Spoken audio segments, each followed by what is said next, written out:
Lead করেছিলেন।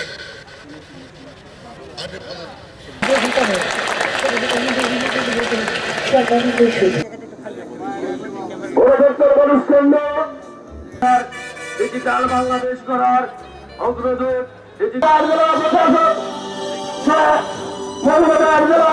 মোহাম্মদ শাহেদ আলম উপস্থিত হয়েছেন। Process 40 and today only in public sector economic zone authority জাতীয় সংসদের সাবেক